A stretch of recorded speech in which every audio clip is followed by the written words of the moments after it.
হয় ছাৰ, ক্ৰমান্বয়ে বৃদ্ধি পাই আছে তিতাবৰৰ বান পৰিস্থিতি। কি গাঁও কি নগৰ সকলোতে এতিয়া বলীয়া বানৰ তাণ্ডৱ দেখিবলৈ পোৱা গৈছে। আৰু এই মুহূৰ্তত মই উপস্থিত হৈ আছোঁ তিতাবৰ মহকুমা অসামৰিক চিকিৎসালয়ৰ চৌহদত। আৰু মহকুমা অসামৰিক চিকিৎসালয়ৰ যি চৌহদৰ দৃশ্য, সেই দৃশ্য ইতিমধ্যে সত্যজনক দেখাবলৈ মই অনুৰোধ জনাইছোঁ যে এইদৰে আচলতে যিটো মহকুমা অসামৰিক চিকিৎসালয়ৰ যিটো চৌহদ, সেই চৌহদটোৰে এতিয়া বানত বুৰ গৈছে। মই দেখুৱাই আছোঁ গোটেই পৰিৱেশটো। আৰু কালি নিশাৰে পৰা যিহেতু পাহাৰৰ পৰা নামি অহা পানীৰ ঢল আৰু তাৰ সমান্তৰালভাৱে যি বৰষুণ, সেই বৰষুণৰ প্ৰভাৱত এতিয়া এইদৰে দেখিবলৈ পোৱা গৈছে যে তিতাবৰৰ বিস্তীৰ্ণ এলেকা ইতিমধ্যে বানত বুৰ গৈছে। মই গোটেই পৰিৱেশটো দেখুৱাই আছোঁ। মই অকণমান যদি সম্ভৱ হয় মই ৰাস্তাৰ ফালে দেখুৱাবলৈ চেষ্টা কৰিম, কিয়নো চিকিৎসালয়খনৰ কাষতে আছে যিহেতু তিতাবৰ ঐতিহাসিক ধুদৰ আলি, আৰু সেই ধুদৰ আলিটো ইতিমধ্যে পানীত বুৰ গৈছে। আমি ধুদৰ আলি পৰিৱেশো কিছু তাৰ সমান্তৰালভাৱে যি চিকিৎসালয়ৰ যি দৃশ্য, সেই দৃশ্য দেখুৱাই আছোঁ। এগৰাকী ৰোগীৰ আত্মীয় আহি আছে, হয়তো তেখেতে হাতত মেডিচিন লৈ আহি আছে। বানপানী, মই অকণমান কথা পাতিবলৈ চেষ্টা কৰিম যে আপুনি ৰোগীৰ আত্মীয়, কোনোবা ৰোগী আছে আপোনাৰ ইয়াত? আছে, মাইকী মানুহ আছে। কষ্ট হৈছে এতিয়া পানীটো? হৈছে, হয় হয়। অহা যোৱা আমি অহা যোৱা কৰিবলৈ কষ্ট পাইছোঁ। আৰু মানে ধৰক আপোনাৰ গাড়ী মটৰ চলাচলতো অসুবিধা হয়। এনেকুৱাতে অসুবিধা বহুত হৈছে। ৰাতিপুৱাৰ পৰা আমি আপ এণ্ড ডাউন কৰি আছোঁ এনেকৈ।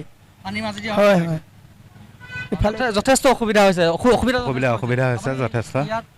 ইয়াত নহয়, আমি মানে অলপ আগত কাম কৰোঁ, কিন্তু আমাৰ এতিয়া বাইক চাইক আনিবৰ কাৰণে অসুবিধা হৈছে। এতিয়া খোজকাঢ়ি গোটেই তিতিবুৰি লৈ পেলাই অহা যোৱা কৰিবলগীয়া হৈছে।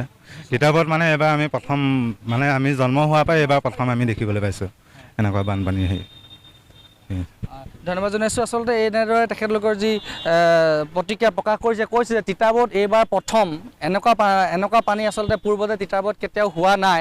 আৰু এনেদৰে এতিয়া স্বাস্থ্যকৰ্মীসকলেও পানীৰ মাজেৰে নিজৰ কৰ্তব্য সম্পাদন কৰি আছে। আমি দেখুৱাই আছোঁ গোটেই পৰিৱেশটো, কিয়নো তিতাবৰৰ নগৰখন ইতিমধ্যে বানত বুৰ গৈছে।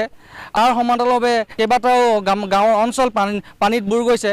তাৰ সমান্তৰালভাৱে কিন্তু এতিয়া তিতাবৰ মহকুমা অসামৰিক চিকিৎসালয়ৰ যি স্বাস্থ্যকৰ্মী, তেখেতলোকে আচলতে পানীৰ মাজেৰেই তেখেতলোকৰ যি কৰ্তব্য সম্পাদন কৰি আছে। কষ্ট যথেষ্ট হৈছে, কিন্তু কৰ্তব্য সম্পাদন কৰিবলৈ আহি থকা হৈছে আমাৰ তিতাবৰ স্বাস্থ্য কেন্দ্ৰলৈ। এতিয়া আপোনালোকেতো দেখিছে কিমান পানী এআঁঠু। তাৰ ওপৰতো আমাৰ এতিয়া ফিল্ডলৈ যাওঁ, কামখিনি চাওঁগৈ, ক'ত কোন জেগাৰ এৰিয়াত পানী হৈ আছে সেইখিনিকে কওঁ। আমি চাৰ্ভিলেঞ্চ ৱৰ্কাৰ SW।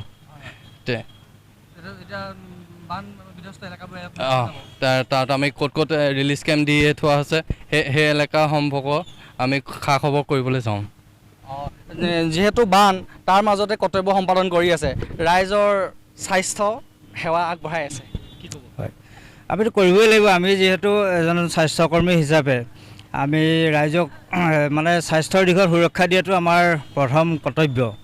গতিকে আজি আমি যিটো এতিয়া বানপানী হৈছে, গতিকে এই বানপানী হোৱাৰ পাছতো আমি ৰাইজক যাতে সুৰক্ষিত ৰাখিব পাৰোঁ, বিশেষকৈ আমাৰ যিখিনি বানপানী প্লাবিত হৈছে সেই অঞ্চলত যাতে গৰ্ভৱতী মহিলা বা শিশুসকল যাতে বিশেষ অসুবিধা নহয়, তাৰ কাৰণে আমি চিন্তা চৰ্চা কৰি কিছু প্লেনিং কৰা হৈছে, আৰু সেইমতে আমি কামখিনি কৰিবলৈ আগবাঢ়িছোঁ। এটা দল ধন্যবাদ জনাইছোঁ, অভিনন্দন জনাইছোঁ যে ইমান কষ্টৰ সময়তো, দুৰ্যোগৰ সময়তো আপোনালোকে ৰাইজৰ সেৱাৰ কাৰণে ইতিমধ্যে আগবাঢ়িছে। আৰু ইতিমধ্যে বিভিন্ন যি বান বিধ্বস্ত অঞ্চল, সেই অঞ্চলসমূহলৈ যাব। তাত যদি কোনোবা শিশু আছে, কোনোবা যদি গৰ্ভৱতী মহিলা আছে, তেখেতলোকৰ বিশেষ যাতে অসুবিধা নহয় তাৰ কাৰণে তিতাবৰ মহকুমা অসামৰিক চিকিৎসালয়ৰ পৰা এটা দল ওলাইছে। আৰু এনেদৰে দেখিবলৈ পোৱা গৈছে তিতাবৰ নগৰ, তিতাবৰ গ্ৰামাঞ্চল, এতিয়া সকলোতে কেৱল পানী, পানী আৰু পানী।